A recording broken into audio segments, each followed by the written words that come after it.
Hello everybody, it's Claire from Sewn by Claire and welcome to my Skill Builder videos. In this one we're going to be talking about a pinked seam. Now pinking refers to this zigzag edge that you can see on the edge here, and we can also use it on the edges of our seam allowances to neaten those too. And in order to do that we have a special tool. Don't we all just love a special tool? And that is our pinking shears. So these are quite heavy looking shears and scissors, and they've got these serrated edges to them. Now if you're used to craft crafting, you can actually buy other scissors with a different decorative edge, but these ones here with the triangles are actually called pinking shears. So that's what they look like when you buy them. They have different types of the handles and colours. Can't see what brand these are. Oh, these are Janome ones, but they do actually have this triangular edge that cuts into the fabric when you use them. Now in the last video, or whichever order you're looking at these, we did an unfinished seam. So this is where the seam edges can fray, and so the first one we're going to do now is learn how to use our pinking shears. Now we do use them for seam finishers, but also they've got another use when we come to talking about curves, but for now let's just talk about seam finishers. So what I want you to do is to get a sample of your unfinished seam. So we've already done the unfinished seam, so don't use that one. Keep this one separate as a reference point. But I want you to duplicate that process again to give you a second sample that looks just the same with the unfinished edges, and you've got the little bits that are fraying on the edge here. Okay, and what I want you to do then is you can press it flat on your ironing board flat, but then don't press the seam open at this stage. Keep your two seam edges together. So keeping your two seam edges together, what we're going to do now is take our pinking shears and we're just going to take off the edge of the fabric. So let's just cut down a little bit.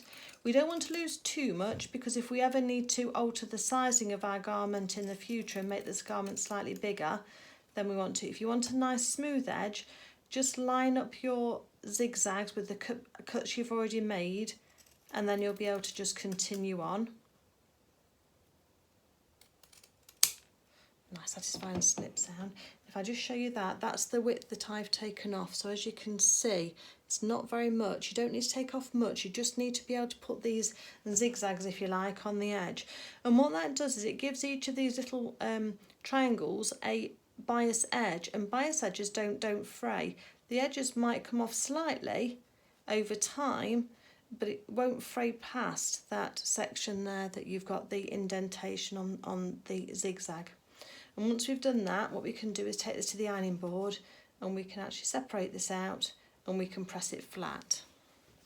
We'll just finger press this one for now, just to show you. So that's what it will look like when it's finished. And that will cut down on a lot of fraying for your garments and for anything else that you're making.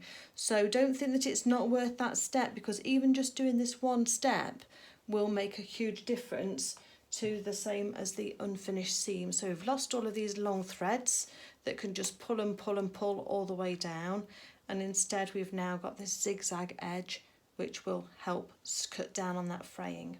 If you want to take it one step further, and just if you've got particularly loose fabric, perhaps it's a loose cheesecloth or that kind of fabric, then what you can also do is run another row of stitches just through your seam allowance, not through the body of your fabric and your garment, but just on that edge, and it'll just mean that it'll just secure those stitches as well. So that's what we're going to do next. So we're just going to take our pinked edge across to our sewing machine.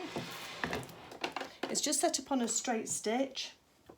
I'm just going to butt the presser foot up against the edge here, on the edge of my seam where everything is, starting at the top here, and then I'm just going to sew down. I don't need to start and stop at the top and bottom.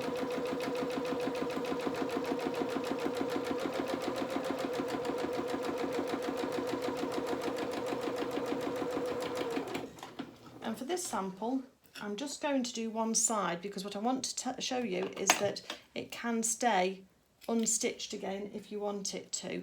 So either option is right and is considered to be a pinked edge or a pinked seam.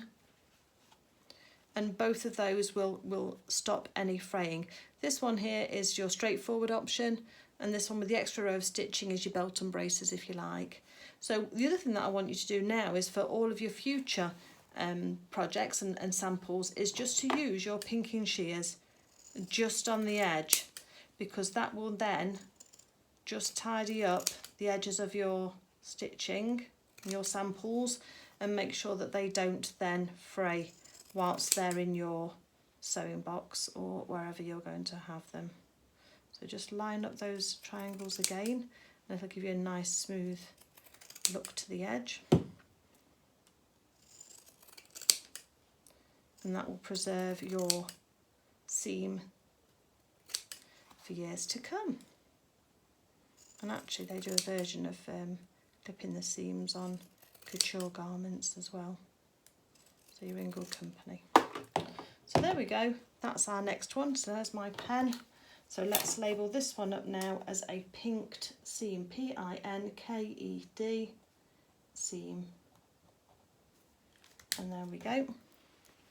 That's your next sample for your portfolio. Have a great day everybody, and thank you for watching.